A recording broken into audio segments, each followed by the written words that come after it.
मेरे सामने दो जेनेटिक सीरम्स रखे थे। पहला था triple S rank evolution serum. इसे इंजेक्ट करने के बाद मैं एक triple S rank ability user बन जाता और पूरी जिंदगी सबसे ऊंचा दर्जा और सम्मान पाता। दूसरा था ब्लैक लाइट वायरस, जिसकी डेथ रेट 99% थी। इसे इंजेक्ट करने के बाद सबसे अच्छा नतीजा जॉम्बी बनना था, जबकि सबसे बुरा नतीजा मौके पर ही मर जाना था। सिर्फ बेहद छोटी संभावना थी कि इससे ट्रिपल एस रैंक से भी ऊपर की शक्ति जाग जाए। इसी समय अवेकनिंग प्लाजा पर तीसरे साल के स्टूडेंट्स अपनी एबिलिटीज अवेकन करने के लिए लाइन में खड़े थे। अवेकनिंग सेरेमनी क्लास 5 तक पहुंच चुकी थी और अब हमारी बारी थी। होम रूम टीचर जो हाई बेहद उत्साहित थे, क्योंकि हमारी क्लास में दो सबसे बेहतरीन स्टूडेंट्स मौजूद थे। एक थी स्कूल ब्यूटी लियू रुयान और दूसरा था मैं शिनेयुआन। सभी को उम्मीद थी कि हम कम से कम ए रैंक एबिलिटीज जरूर अवेकन करेंगे। जो हाई ने हमें याद दिलाते हुए कहा, शिनेयुआन, लियू रुयान, डिवाइन स्पेस में मिलने वाले इवोल्यूशन सीरम्स पूरी तरह रैंडम होते हैं। तुम्हें कैसी शक्ति मिलेगी ये किस्मत पर निर्भर करता है, लेकिन एक बात हमेशा याद रखना, कभी भी जीन वायरस मत चुनना।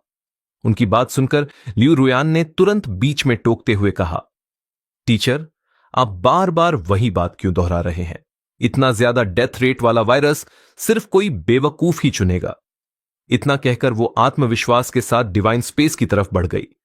लेकिन मैं बेहद घबराया हुआ था, क्योंकि मेरी आंखों के सामने एक नीला वर्चुअल पैनल दिखाई दे रहा था। उस पर लिखा था, name Xinyuan, realm first stage, unique talent, virus dominator, अनअवेकेंड।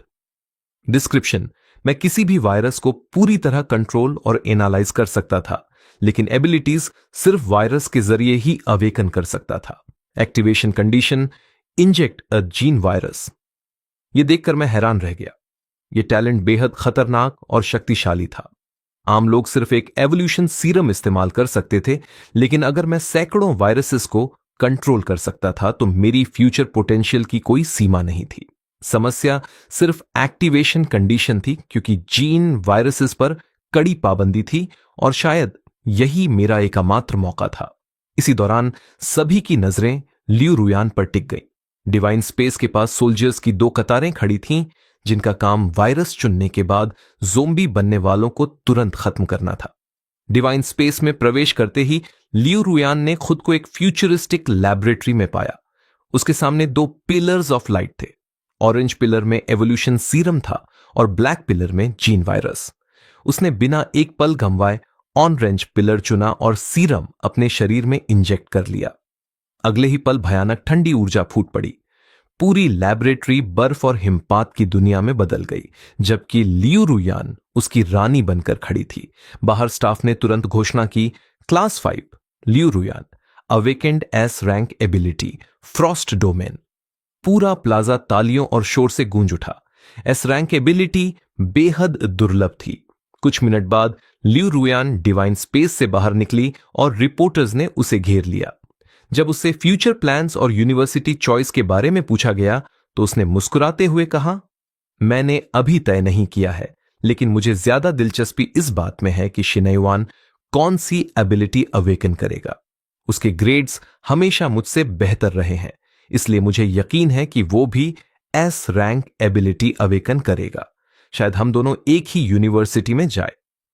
उसकी बात सुनने में भले ही सामान्य लगी, लेकिन सभी समझ गए कि वो मुझ पर दबाव बना रही थी। भीड़ तुरंत मेरी तरफ देखने लगी। चारों तरफ से आवाजें आने लगी, जल्दी करो शिनेयुआन, लियू रुयान ने एस रैंक एबिलिटी अवेकन की है। अगर तुम ऐसा नहीं कर पाए तो बहुत शर्मिंदगी होगी। जैसे ही मैं लियू रुयान के पास से गुजरा, वो मेरी तरफ देखकर तिरस्कार भरी हंसी हंसने लगी। उसने घमंड से कहा, शिनेयुआन, मैं पहले तुम्हारे पीछे सिर्फ इसलिए पड़ी थी क्योंकि तब मैं अंधी थी, लेकिन अब मैंने एस रैंक एबिलिटी अवेकन कर ली है। नेशनल एबिलिटी ग्रैंड एग्जामिनेशन में तुम मेरी बराबरी करने की सोच भी कैसे सकते हो? उसकी बात सुनकर मैंने उसे जवाब देना भी जरूरी नहीं समझा। बिना एक शब्द बोले मैं सीधे गॉड गिवन स्पेस के अंदर चला गया। अगले ही पल जैसे ही मैंने अंदर कदम रखा, गॉड गिवन स्पेस की प्रोजेक्शन स्क्रीन पर अचानक दो विशाल पिलर्स ऑफ लाइट प्रकट हो गए। उनमें से एक गहरा काला पिलर था जिसके अंदर खून जैसे लाल रंग की रोशनी धड़क रही थी, जबकि दूसरा चमकदार क्रिम्सन पिलर था। उसी क्षण पूरे मैदान में सनसनी फैल गई।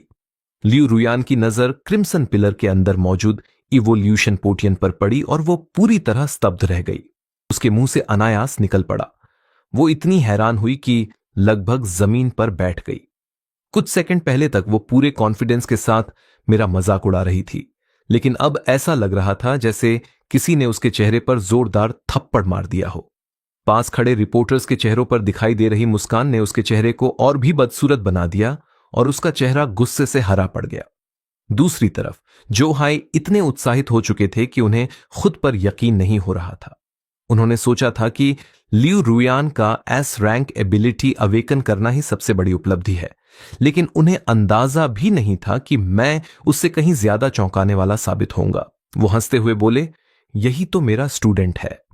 तभी पास खड़े एक दूसरे टीचर ने चिढ़कर कहा, अरे ओल्ड जो, इतना घमंड मत करो। टैलेंट शिनयवान का है, तुम्हारा नहीं। इसमें तुम्हारा क्या योगदान है? उनकी बात सुनकर आसपास मौजूद कई टीचर्स हंस पड़े। इस बीच पूरा अवेकनिंग प्लाजा एक बार फिर शोर और हलचल से भर गया। खबर आग की तरह फैल गई और समारोह देखने आए सभी बड़े अधिकारी, टीचर्स, रिपोर्टर्स और दूसरे महत्वपूर्ण लोग गॉड गिवन स्पेस की तरफ दौड़ पड़े। हर कोई अपनी आंखों से देखना चाहता था कि आखिर वह कौन था जिसने एएसएसएस रैंक स्तर की किस्मत हासिल कर ली थी। इन चर्चाओं के बीच मैं डिवाइन स्पेस में प्रवेश कर गया। अंदर जाते ही मेरे सामने दो पिलर्स ऑफ लाइट प्रकट हुए। एक में चमकता हुआ एसएसएस रैंक इवोल्यूशन सीरम था और दूसरे में जीन वायरस। लियू रुयान समेत सभी लोग हैरान रह गए।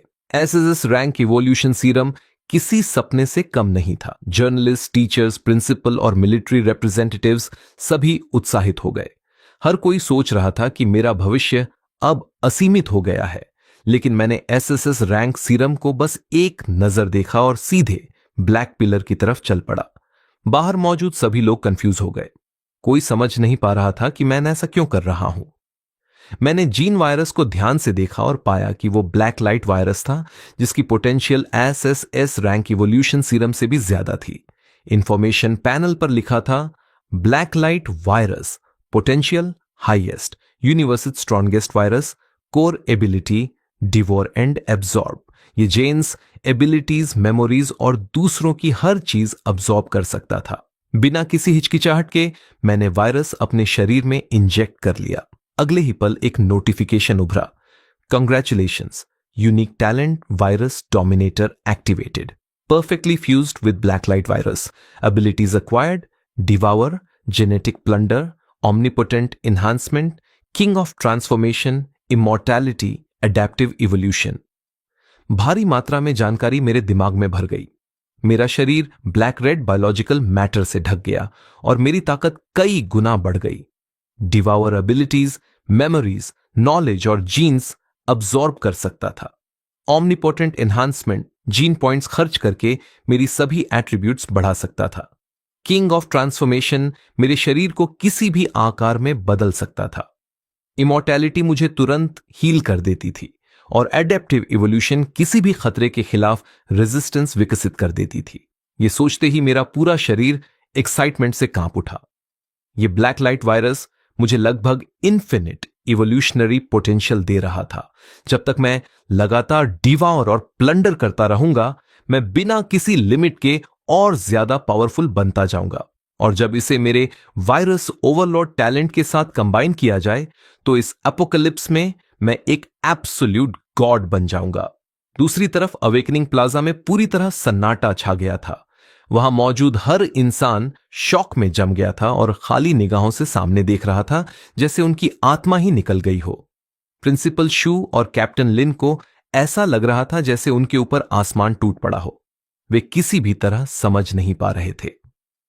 आखिर उसने एसएसएस रैंक इवोल्यूशन पोटियन को इग्नोर क्यों किया और उसकी जगह सबसे कचरा एफ टीयर जेनेटिक वायरस को इंजेक्ट कर लिया? ही अंदर खुश हो रही थी क्योंकि उसके अनुसार मैंने अपनी जिंदगी बर्बाद कर ली थी। डिवाइन एंडाउमेंट, स्पेस के अंदर मैं ब्लैक लाइट वायरस के साथ पूरी तरह मर्ज हो चुका था। मेरा पूरा शरीर गहरे क्रिम्सन ब्लैक मैटर की एक परत से ढक गया था। मेरे शरीर से लगातार काले धुएं की मोटी लहरें निकल रही थीं, जबकि मेरी आंखें खून जैसी लाल रोशनी से चमक रही थी। यहां तक कि मेरी बाहों से नुकीले बोन ब्लेड्स भी बाहर निकल आए थे। पूरा अवेकनिंग प्लाजा ये सीन देखकर दंग रह गया। सिन्युआन सच में ज़ोंबी बन गया, लेकिन मानना पड़ेगा ये बेहद बैडास दिख रहा है। या आखिर किस तरह का मॉन्स्टर है? जल्दी पीछे हटो, मैं इन्फेक्ट नहीं होना चाहता। घबराहट में पूरा क्राउड तेजी से पीछे हट गया और कुछ ही सेकंड में सभी लोग 10 मीटर से भी ज्यादा दूर चले गए। लोगों की हालत देखकर लिन तियान्हे सिर्फ बेबस होकर सिर हिला सके। फिर उन्होंने अपना दायां हाथ उठाया और गंभीर आवाज में आदेश दिया, कॉम्बैट स्क्वाड, तैयार हो जाओ। जैसे ही शिन्युआन डिवाइन एंडोमेंट स्पेस से बाहर निकले, अगर उसने कोई भी हॉस्टाइल मूव किया तो तुरंत फायर खोल देना। आदेश मिलते ही सैनिकों की 2 कतारों ने अपनी राइफल्स उठाई और कई काले खतरनाक राइफल बैरल्स सीधे डिवाइन एंडाउमेंट स्पेस के एंट्रेंस पर तान दिए। कुछ ही पल बाद सभी की नजरों के सामने मैं डिवाइन एंडाउमेंट स्पेस से बाहर निकला, लेकिन अगले ही सेकंड मेरा दिल बैठ गया। मेरे सीने पर 20 से ज्यादा लेजर साइट्स दिखाई दे रही थीं। मैंने तुरंत दोनों हाथ ऊपर उठा दिए और स्थिति समझाने की कोशिश की, लेकिन इससे पहले कि मैं कुछ कह पाता, अचानक हवा में गोलियों की कान फाड़ देने वाली आवाज गूंज उठी। लेकिन अगले ही पल ब्लैक रेड लिक्विड मेरे शरीर से निकलकर एक विशाल शील्ड में बदल गया और बाकी गोलियों को रोक दिया। मैंने जोर से चिल्लाकर कहा, रुको, मैं जॉम्बी नहीं हूं। मिलिट्री कमांडर लिन तियान्हे ने हाथ उठाकर सीज फायर का आदेश दिया। कमांडर लिन तियान्हे सीधे मेरे सामने आकर खड़े हो गए। उन्होंने मुझे सिर से पैर तक ध्यान से देखा, जैसे यकीन ही नहीं हो रहा हो कि मैं अभी भी जिंदा हूं। आखिर अगर मेरी जगह कोई आम लोटियर अवेकनर होता तो कुछ सेकंड पहले चली गोलियों की बारिश में उसकी मौत तय थी। लेकिन मैंने न सिर्फ सारी गोलियां रोक दी थीं, बल्कि ऐसे खड़ा था जैसे कुछ हुआ ही ना हो। उन्होंने शक भरी नजरों से मुझे देखते हुए पूछा, बच्चे, क्या तुम्हें पूरा यकीन है कि तुमने जीन वायरस के साथ सफल फ्यूजन कर लिया है? मैंने बिना हिचकिचाए सिर हिला दिया। फिर मैंने अपने अंदर उफन रहे ब्लैक लाइट वायरस को दबाया। मेरे शरीर पर फैला काला बायोलॉजिकल मैटर धीरे धीरे गायब होने लगा और मैं वापस अपनी सामान्य ह्यूमन फॉर्म में लौट आया। मैंने गंभीर नजरों से उनकी तरफ देखते हुए कहा, सर, अगर आपको यकीन नहीं है तो आप मेरा पूरा जेनेटिक स्क्रीनिंग करवा सकते हैं। क्वारंटाइन में रखना है तो रख लीजिए, मैं पूरा कॉपरेशन दूंगा। मेरी बात सुनकर लिन तियान्हे ने सिर हिलाया। ठीक है, अगर तुम खुद ऐसा कह रहे हो तो तुम हमारे साथ चलोगे। तभी प्रिंसिपल शू किंगमिंग गुस्से से भरे हुए वहां आ पहुंचे। वो मुझे घूरते हुए चिल्लाए, शिनायुआन, तुम्हें अंदाजा भी है कि तुमने क्या कर दिया? वो एसएसएस रैंक इवोल्यूशन सीरम 100 साल में एक बार मिलने वाली चीज थी। आखिर तुमने जीन वायरस क्यों चुना? तुम्हें पता है इससे हमारे स्कूल की रेप्यूटेशन पर कितना बड़ा असर पड़ेगा? उनकी बात सुनकर मैं बस भौहें सिकोड़कर बोला, प्रिंसिपल, मुझे लगा जीन वायरस मेरे लिए ज्यादा सूटेबल है। इसमें समस्या क्या है? मेरी बात सुनकर उनका चेहरा और लाल हो गया। बहुत बढ़िया, जीन वायरस तुम्हें ज्यादा सूट करता है ना? जिस दिन तुम उस चीज पर कंट्रोल खो दोगे, उस दिन तुम्हें अपनी गलती समझ आएगी। इतना कहकर वो गुस्से में वहां से चले गए। दूसरी तरफ ल्यू रुयान अब भी वहीं खड़ी थी, पूरी तरह स्तब्ध। उसके दिमाग में सिर्फ एक सवाल घूम रहा था, मैंने तो सबसे बेकार एफ क्लास वायरस इंजेक्ट किया था, फिर मैं गोलियां कैसे रोक पाया? क्या सच में जीन वायरस से मिली मेरी शक्ति उसके एस क्लास फ्रॉस्ट डोमेन से भी ज्यादा ताकतवर थी? उसके अंदर की जलन और ईर्ष्या आखिर फूट पड़ी। वो सीधे मेरे सामने आकर खड़ी हो गई और उसके आसपास ठंडी बर्फीली ऊर्जा फैलने लगी। उसने गुस्से से कहा, शिन्युआन, क्या तुम मुझसे अभी लड़ने की हिम्मत रखते हो? मैं तुम्हें दिखाऊंगी कि जीन वायरस चुनने वाले लोग सिर्फ कचरा होते हैं। लिन तियान्हे ने कुछ पल सोचा, लेकिन उन्होंने बीच में हस्तक्षेप नहीं किया। उन्होंने हाथ उठाकर भीड़ को पीछे हटने का इशारा किया और हमारे लिए एक खुला बैटल अरीना बन गया। जैसे ही हम आमने सामने खड़े हुए, मेरे चेहरे पर हल्की मुस्कान आ गई। मैंने कहा, हथियारों की कोई आंखें नहीं होती, बाद में चोट लग जाए तो रोना मत। मेरी बात सुनकर लियू रुयान हंस पड़ी। मैं एस क्लास एस्पेयर हूं। तुम्हारे जैसे कचरे से मुझे क्या खतरा हो सकता है? अगले ही पल उसके आसपास कई फ्लोटिंग आइस सोर्ड्स बन गईं और बिजली की गति से मेरी तरफ बढ़ी। उन्हें आते देखकर मेरे शरीर पर तुरंत काले स्केल्स उभर आए। मैंने बस कलाई घुमाई और अपने हाथ से कई जेग्ड ब्लैक चेन ब्लेड्स निकाल दिए। अगले ही सेकंड एक जोरदार धमाका गूंजा। उसकी सारी आइस स्वॉर्ड्स मेरी चेन ब्लेड से टकराते ही टुकड़ों में बिखर गईं। इससे पहले कि वो कुछ समझ पाती, मेरी चेन ब्लेड्स उसकी टांगों में लिपट गईं और उसे बेरहमी से जमीन पर पटक दिया। उसका चेहरा सीधे कंक्रीट से टकराया। मैंने आराम से अपनी चेन ब्लेड्स वापस खींच ली और अपने शरीर का आर्मर भी गायब कर दिया। फिर उसकी तरफ देखते हुए कहा, तो ये है तुम्हारी एस क्लास पावर? सच कहूं तो मैं ज्यादा प्रभावित नहीं हुआ। मेरी आवाज में भरे तिरस्कार को सुनकर लियू रुयान का सिर एक तरफ लुढ़क गया और वो बेहोश हो गई। ये पूरा दृश्य देखकर लिन त्यान्हे तक हैरान रह गए। सामान्य नियमों के अनुसार हाई रैंक एबिलिटीज को लो रैंक एबिलिटीज पर पूर्ण दबदबा होना चाहिए था। फ्रॉस्ट डोमेन की आइस स्वॉर्ड्स किसी भी लो रैंक एबिलिटी से कहीं ज्यादा मजबूत होनी चाहिए थी, लेकिन मेरी चेन ब्लेड्स ने उन्हें एक पल में नष्ट कर दिया था। अगर मैंने दया नहीं दिखाई होती तो लियू रुयान इस समय मर चुकी होती। लिनत्यान्हे तुरंत उसकी चोटों की जांच करने दौड़े। जब उन्होंने देखा कि उसके घावों में वायरल इन्फेक्शन का कोई संकेत नहीं है, तब जाकर उन्होंने राहत की सांस ली। इसके बाद उन्होंने अपनी टीम को कई आदेश दिए और फिर मुझे अपने साथ एबिलिटी यूजर टेस्टिंग सेंटर ले जाने का फैसला किया। मैं भारी आर्मर्ड मिलिट्री ट्रांसपोर्ट के पीछे बैठा था और अंदर ही अंदर बेहद उत्साहित महसूस कर रहा था। ब्लैक लाइट वायरस सच में यूनिवर्स का अल्टीमेट वायरस कहलाने लायक था। इसके साथ फ्यूजन करते ही मेरी फिजिकल स्ट्रेंथ और ड्यूरेबिलिटी 5 गुना बढ़ चुकी थी, जबकि मेरी स्पीड और रिफ्लेक्सेस कम से कम 2 गुना तेज हो गए थे। मैं मन ही मन ये सब सोचते हुए ब्लैक लाइट वायरस को एक्टिवेट करने लगा। मेरा हाथ कभी लंबी तलवार में बदल जाता, कभी बार्बर चेन्स में और कभी एक विशाल वॉर हैमर में। अपनी नई शक्तियों को देखकर मैं खुद रोमांचित हो रहा था। इस समय मेरी सबसे बड़ी इच्छा किसी म्यूटेंट बीस्ट या जॉम्बी को ढूंढकर उसे डिवोर करने की थी, ताकि मैं और ज्यादा मजबूत हो सकूं। लेकिन उससे पहले मुझे यह पता लगाना था कि क्वारंटाइन में फंसने से कैसे बचा जाए। इस बीच आर्मर्ड ट्रांसपोर्ट के फ्रंट कैब में बैठे लिन त्यान्हे मॉनिटर पर चल रही फुटेज देखकर पूरी तरह हैरान थे। उन्होंने गहरी सांस लेते हुए कहा, लगता है शिनाइवान ने सच में जीन वायरस के साथ परफेक्ट फ्यूजन हासिल कर लिया है, लेकिन मैं अब भी समझ नहीं पा रहा हूं कि उसने इवोल्यूशन सीरम क्यों नहीं चुना। क्या सच में इस जीन वायरस से जागी हुई एबिलिटीज एसएसएस रैंक एबिलिटी से भी ज्यादा शक्तिशाली हो सकती है? उनकी आवाज में साफ उलझन थी।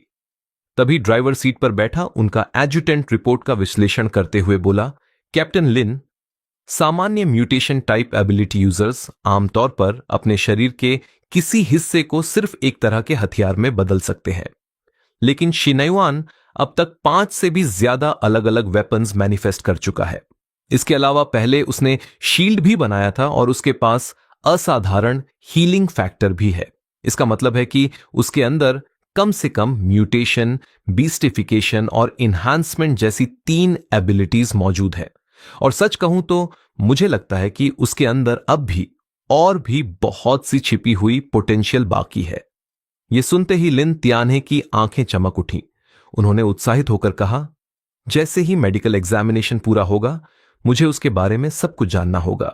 अगर सभी जीन वायरस को शिनाइवान की तरह कंट्रोल किया जा सकता है तो शिनशिया एम्पायर के लिए उसका योगदान किसी एसएसएस रैंक एबिलिटी होल्डर से कम नहीं होगा। लगभग आधे घंटे बाद आर्मर्ड ट्रांसपोर्ट एस पर एग्जामिनेशन सेंटर पहुंच गया। लिन त्यान्हे की व्यवस्था की वजह से डायरेक्टर वांग झेन्यांग और कई विशेषज्ञ खुद मेरा परीक्षण करने के लिए नीचे आ गए। जल्द ही उन्होंने मेरे ब्लड सैंपल्स लिए और डीएनए सीक्वेंसिंग समेत कई परीक्षण शुरू कर दिए। लेकिन जब सारे रिजल्ट सामने आए तो डायरेक्टर वांग ने लिन त्यान्हे को अजीब नजरों से देखा। कर्नल लिन, आपने कहा था कि इस लड़के ने जीन वायरस इंजेक्ट किया है। आप किसी बूढ़े आदमी के साथ मजाक तो नहीं कर रहे? देखिए, हमने जितने भी जीन वायरस संक्रमित मरीज देखे हैं उन सब की जेनेटिक सीक्वेंस बुरी तरह टूट चुकी थी। लेकिन इस लड़के का शरीर पूरी तरह सामान्य है। यह सुनते ही लिन तियान्हे का चेहरा गंभीर हो गया। उन्होंने कहा, डायरेक्टर वांग, यह लड़का हमारे ड्रैगन फैंग बेस के लिए बेहद महत्वपूर्ण है। कृपया एक बार फिर से सभी परीक्षण दोहराइए। वांग झेन्यांग ने तुरंत भौहें सिकोड़ ली। कर्नल लिन, हमारा अस्पताल गलतियां नहीं करता। क्या आप सच में हमारी विशेषज्ञता पर शक कर रहे हैं? लिन तियान्हे बहस में समय बर्बाद नहीं करना चाहते थे, इसलिए वो सीधे मुझे उनके सामने ले आए। शिनयुआन, जल्दी अपनी एबिलिटी दिखाओ। मैंने सिर हिलाया और अगले ही पल गहरे ब्लड रेड रंग का तरल पदार्थ मेरे पूरे शरीर पर फैल गया। कुछ ही सेकंड में मेरा शरीर एक भयानक मॉन्स्टर जैसा दिखाई देने लगा और मेरे आसपास खतरनाक किलिंग इंटेंट फैल गई। यह सीन देखकर डायरेक्टर वांग और उनकी पूरी टीम डर के मारे पीछे हट गई। उनके चेहरों पर साफ आतंक दिखाई दे रहा था। वांग झेन्यांग कांपती आवाज में बोले, ये कैसे संभव है? कर्नल लिन, अभी इसकी अवस्था किसी ज़ॉम्बी से अलग नहीं है। फिर हमारे सारे परीक्षण इसे पकड़ क्यों नहीं पाए? उनकी बात सुनकर मैंने बीच में कहा, अब अनुमान लगाना बंद कीजिए। मेरे अंदर मौजूद जीन वायरस पूरी तरह मेरे कंट्रोल में है, इसलिए आपकी मशीनें इसे डिटेक्ट नहीं कर पाई। यह बिल्कुल सामान्य बात है। इतना कहकर मैंने अपने शरीर पर मौजूद ब्लैक स्केल्स को गायब कर दिया और दोबारा अपनी नॉर्मल ह्यूमन फॉर्म में लौट आया। यह देखकर डायरेक्टर वांग पूरी तरह शॉक्ड रह गए। वो अविश्वास से बोले, जीन वायरस पर पूरा नियंत्रण? ऐसा कैसे हो सकता है? हमने आज तक ऐसा कोई मामला नहीं देखा। इसके बाद उन्होंने लिन तियान्हे की तरफ मुड़कर कहा, लेकिन अगर यह लड़का सच कह रहा है और वास्तव में वायरस को कंट्रोल कर सकता है, तो इसे क्वारंटीन में भेजना है या नहीं, इसका अंतिम फैसला आपको ही करना होगा। लिन तियान्हे ने बिना किसी हिचकिचाहट के जवाब दिया, मुझे इस पर भरोसा है। इसके बाद उन्होंने डायरेक्टर वांग के हाथ से मेडिकल रिपोर्ट ली और मुझे सीधे ड्रैगन फैंग बेस ले गए। वह बेस जांगनन सिटी के पश्चिमी बाहरी इलाके में स्थित था। यह एक पूरी तरह इक्विप्ड मिलिट्री फैसिलिटी थी, जहां लगभग 5000 अवेकेंड एस्पर्स मौजूद थे। यहां सोल्जर्स हर दिन लगातार ट्रेनिंग करते थे, लेकिन उनमें से ज्यादातर सिर्फ ई रैंक या डी रैंक एस्पर्स थे। सिर्फ कुछ एलीट मेंबर्स ही सी रैंक और बी रैंक तक पहुंच पाए थे। जहां तक लिन तियान्हे की बात है, उनकी awakened ability A rank shadow of the thunder wolf थी। इसे एक्टिवेट करते ही उनके पूरे शरीर के चारों ओर थंडर वुल्फ की विशाल फैंटम शैडो उभर आती थी, जो उनकी फिजिकल एबिलिटीज को कई गुना बढ़ा देती थी और उनके अटैक्स में लाइटनिंग डैमेज भी जोड़ देती थी। उसी समय लिन तियान्हे मुझे एक ऑफिस में लेकर गए। उन्होंने मेरी तरफ देखते हुए कहा, शिनयुआन, तुम्हारी एबिलिटी काफी यूनिक है। जब तुम इसे इस्तेमाल करते हो तो तुम्हें ज़ॉम्बी समझना बहुत आसान हो जाता है। इसी वजह से मुझे तुम्हारी information dragon blood army database में रजिस्टर करनी होगी और तुम्हें एक स्पेशल आईडी कार्ड भी जारी करना होगा। उनकी बात सुनकर मेरी आंखों में हल्की कंफ्यूजन दिखाई दी। मैंने पूछा, कर्नल लिन, क्या मैं अब भी नेशनल कॉलेज एंट्रेंस एग्जाम दे सकता हूं? लिन तियान्हे ने सिर हिलाया। दे सकते हो, लेकिन उसकी कोई खास जरूरत नहीं है। अगर तुम किसी एस्पर यूनिवर्सिटी में एडमिशन भी ले लो तो आखिर में तुम्हें ड्रैगन ब्लड आर्मी में रिक्रूट कर लिया जाएगा। अभी तुम्हारी सबसे बड़ी प्रायोरिटी अपनी रीलम को इंटरमीडिएट स्टेज तक पहुंचाना है। अगर तुम ऐसा कर पाए तो इस साल नवंबर में होने वाले ऑल आर्मी एस्पेयर टूर्नामेंट में हिस्सा ले सकोगे, और अगर एलीट ग्रुप के टॉप 30 में जगह बना ली तो तुम्हें एडवांस ट्रेनिंग के लिए किसी मीडियम या लार्ज स्केल बेस में भेजा जाएगा। तभी अचानक लिन तियान्हे ने अपना माथा थपथपाया, जैसे उन्हें कुछ याद आ गया हो। शिनयुआन, अगर कोई एस्पेयर अपनी स्ट्रेंथ बढ़ाना चाहता है तो उसे सिर्फ कॉम्बैट एक्सपीरियंस ही नहीं चाहिए होता, उसे ज़ॉम्बीज और म्यूटेंट बीस्ट के क्रिस्टल कोर्स भी अब्सॉर्ब करने पड़ते हैं। और जहां तक रिसोर्सेज की बात है, ड्रैगन फैंग बेस किसी भी एस्पेयर यूनिवर्सिटी से कम नहीं है। इसके अलावा यहां नियमित रूप से मिशंस भी मिलते रहते हैं, इसलिए तुम्हें सामान्य स्टूडेंट्स की तुलना में कहीं ज्यादा रियल कॉम्बैट एक्सपीरियंस मिलेगा। उनकी पूरी एक्सप्लेनेशन सुनने के बाद मुझे अपना लक्ष्य साफ दिखाई देने लगा। मेरे पास वायरस ओवरलॉर्ड टैलेंट और ब्लैक लाइट वायरस दोनों थे। ऐसे में तेजी से स्ट्रॉन्गर बनने का सबसे अच्छा तरीका डिवाउरिंग ही था, इसलिए ड्रैगन फैंग बेस ज्वाइन करना मेरे लिए सबसे सही चॉइस थी। मैंने मन ही मन हिसाब लगाया। ऑल आर्मी टूर्नामेंट शुरू होने में अभी 4 महीने से ज्यादा का समय बाकी था। अगर मैं तेजी से लेवल अप कर पाया तो शायद इसी साल हिस्सा लेने का मौका मिल जाए। यह सोचकर मैंने गंभीर आवाज में कहा, मैं ड्रैगन फैंग बेस ज्वाइन करने के लिए तैयार हूं। मेरी बात सुनकर लिन त्यान्हे मुस्कुराए। बहुत बढ़िया, आज लिए गए इस फैसले पर तुम्हें कभी पछतावा नहीं होगा। इतना कहकर उन्होंने उत्साह से मेरे कंधे पर हाथ मारा और एक फॉर्म निकालकर मेरी तरफ बढ़ा दिया। इस पर तुम्हें अपनी एबिलिटीज की डिटेल्स भरनी होंगी। जितनी ज्यादा पावरफुल तुम्हारी एबिलिटी होगी उतना ही ज्यादा अटेंशन तुम्हें हायर अप्स से मिलेगा और उतने ही ज्यादा रिसोर्सेज भी। मैंने फॉर्म लिया और अपनी पर्सनल इंफॉर्मेशन भरनी शुरू कर दी। एबिलिटी सेक्शन में मैंने ब्लैक लाइट वायरस कंट्रोलर लिख दिया। यह देखकर लीन त्यान्हे की आंखों में क्यूरियोसिटी चमक उठी। तो जिस वायरस को तुमने इंजेक्ट किया था उसका नाम ब्लैक लाइट वायरस है। सच कहूं तो मैंने आज तक इसके बारे में नहीं सुना। इतिहास में सबसे ज्यादा दिखाई देने वाले gene viruses T virus, Phantom virus और पैरासिटिक स्पोर वायरस रहे हैं। जिन्हें भी वे वायरसेस मिले वे बेहद खतरनाक ज़ॉम्बीज में बदल गए। मैं बस ये जानना चाहता हूं कि तुम्हारा ब्लैक लाइट वायरस आखिर कितना पावरफुल है। तभी पास खड़े एजुटेंट ने कहा, कैप्टन, शिनवान ने पहले जो पावर दिखाई थी वो उन सभी वायरसेस से कहीं ज्यादा मजबूत लग रही थी। दूसरी तरफ मैं फॉर्म में ब्लैक लाइट वायरस की एबिलिटीज लिख रहा था। Energy absorption, super human physique, morphological control और हाइपर रीजनरेशन।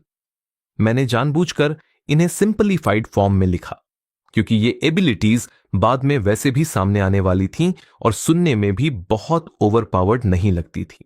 लेकिन वायरस ओवरलॉर्ड टैलेंट और ब्लैक लाइट वायरस की सबसे महत्वपूर्ण एबिलिटीज जैसे डिवॉर, प्लंडर और इवोल्यूशन के बारे में बताने का मेरा बिल्कुल भी इरादा नहीं था।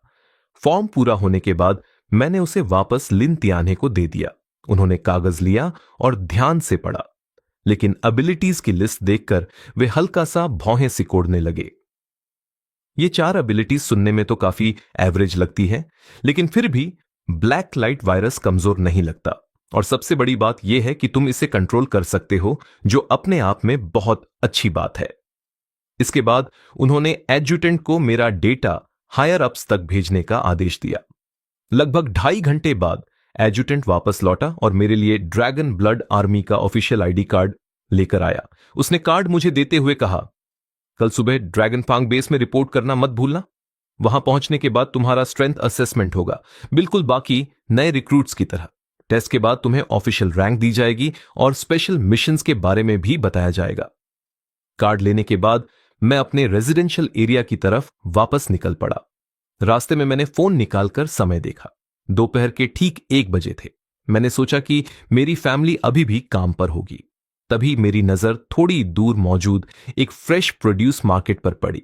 मुझे तुरंत याद आया कि वहां म्यूटेंट बीस्ट मीट बिकता है। मैंने मन ही मन सोचा, क्यों ना कुछ खरीद करके खाकर निकल जाऊं। देखते हैं कि इससे जीन पॉइंट्स मिलते हैं या नहीं। यह सोचकर मैं सीधे मार्केट की तरफ बढ़ गया।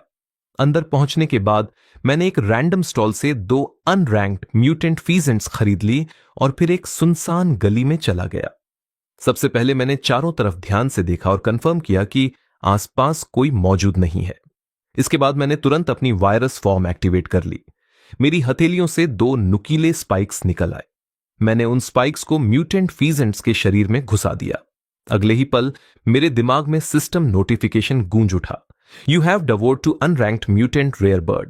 Devoured means सफा चट कर गया, खा गया। Gene points increased by 2. ये सुनते ही मैं बेहद एक्साइटेड हो गया।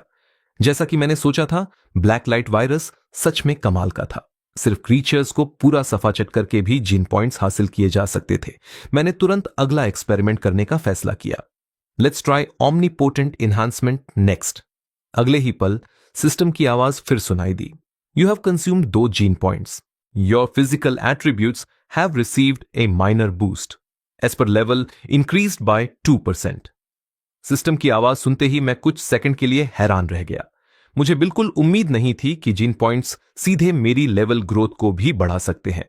अगर ऐसा है तो इसका मतलब है कि सिर्फ 100 जीन पॉइंट्स इकट्ठा करके मैं अपनी रेल्म को लो टियर इंटरमीडिएट स्टेज तक पहुंचा सकता हूं। यह तो बेहद ओवरपावर्ड था। मैं जितना इसके बारे में सोच रहा था उतना ही एक्साइटेड होता जा रहा था।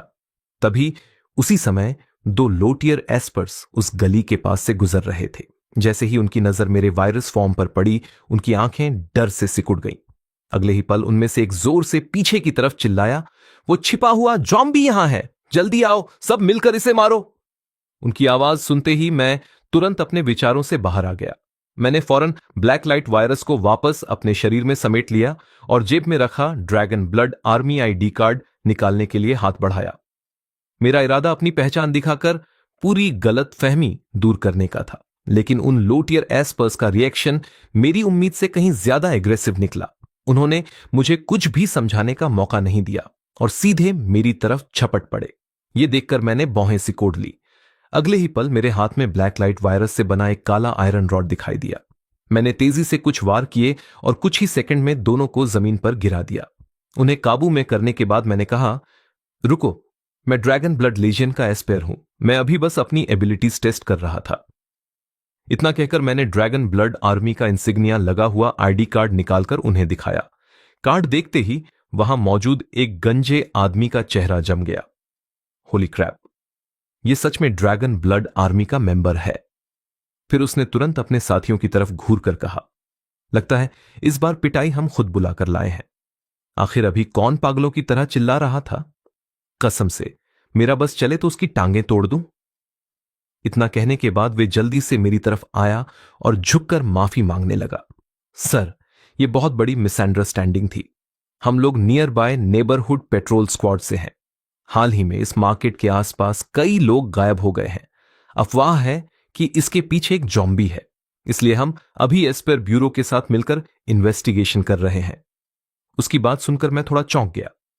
एक ज़ॉम्बी यहां छिपकर रह रहा है, यह कैसे पॉसिबल है? किसी ने उसे जानबूझकर अंदर लाया होगा, है ना? मेरी बात सुनकर गंजे आदमी ने ऑकवर्ड स्माइल दी।